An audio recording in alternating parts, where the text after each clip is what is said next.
you're not failing at dating, dating is failing you. Dating is not about celebrating the feminine and the man protecting and providing for the woman and committing in exchange for her giving her body and her commitment. No, dating is all about dominating women and taking the woman's body without giving her anything, which is predatory, which if you want to get good at and not get attached to women, that's pathological. And while the red pill world may be well intended, I want to reveal the good and the bad of it. Key characters are Rollo Tomassi, Mike Sartain, Myron Gaines, and Andrew Tate. And they are great at hyping people up, getting energy going, advice on mental and physical strength, and on explaining statistics and human behavior and intimacy. But they're not addressing a key issue, that dating is actually not a good idea. It's failing us. And they say dominate a lot of women and then go get your pure wife. But what that is it's taking all other men's women and then expecting that they're gonna, from that same society, they're gonna be able to get a pure woman. No, that's why they go to passport bros and overseas. But that's not a solution either. And unfortunately, these guys are self-deceived, or they're intentionally deceptive to other people because they say things like they're Muslim or religious, but then they don't follow the exact rules of like avaiding intoxicating substances, like how Tate uses tobacco and he uses alcohol. And I'm sure that he's not having the idea of having a wife, and then if the wife wants an extra woman for the man, then she authorizes it. And the idea is to follow people that have what you want. But do these guys really have what you want? Do they have a loving marriage to one woman? Like, one theory of femininity is one woman should be exciting and amazing enough, and somebody you'd actually want to provide and protect for, and who would be excited about you. And the dynamics they have is more about treating women like cattle, like breeders. And that's only one aspect of life.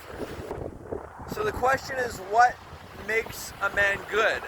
And I would say it's avoiding premarital intimacy, avoiding dating entirely, because all that does is create premature attachment. We're supposed to use verbal and physical intimacy to connect people and get them to attach to each other and stay bonded. Not to experiment if you're compatible or not. You can discuss that candidly via email or video chat. You don't have to be in close proximity where you might accidentally seduce each other. The point is that commitment to your soul level, that you discover each other, that you like each other's values, and that you really know yourself and you want to share that self-love and with another person who you have the same interests as. That is real love, and that's commitment, and that's why that has to happen before intimacy, because it proves that that's more important than intimacy, that marriage or non-legal marriage is more important than intimacy. And then all these guys might say, well, hey, you're not married, well, guess what? I'm on the path to marriage, which involves getting ready and avoiding attachments. I encourage people who are on this path, take at least 2 years away from your last intimate partner in order to recalibrate, to repurify yourself. And this is not something that these guys talk about. But I'd like to ally with them, but it's going to take some humility on their part to realize that, hey, they're fun people, they have good skills for entertainment and social media skills, but the real question is who actually knows the subject matter of what is love, what is marriage, what's the most efficient path, and ideal path, win-win, so that most men are able to have a wife, and not only these guys at the top using either their money or their physical alpha traits to dominate women, rather than having the abundance of wanting to be in love and not be in this continuous cycle of trying to dominate each other, trying to compete with each other, and thinking that there's anything more important than one woman, your wife, a woman who has a flower, which why would you ever need more than one flower to be inspired by life? And ultimately, it's about honoring femininity. And the irony is that these guys would say they are the least of a simp, but I would say that they are also simps, because they're using the context of what women think, in that, oh, I can get lots of women, to show that they are good. But that's still using lust and women as a reference of like that they're great, instead of using femininity and saying that I honor and protect femininity, and that's why I'm great.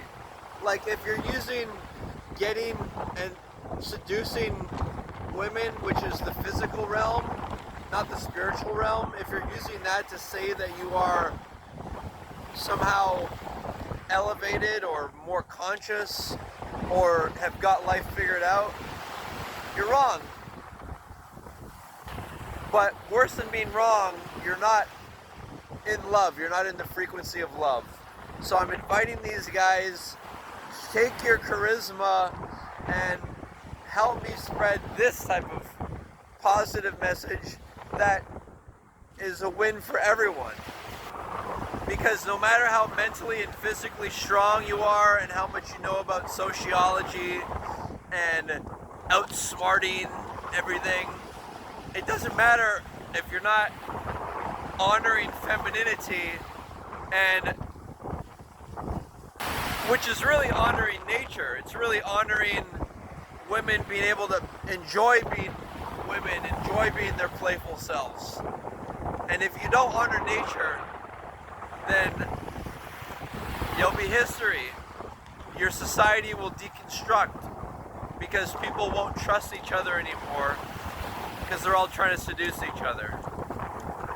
But now we have a new option, which is supported by historical religions and some spirituality, but I'm helping to put a contemporary twist on it.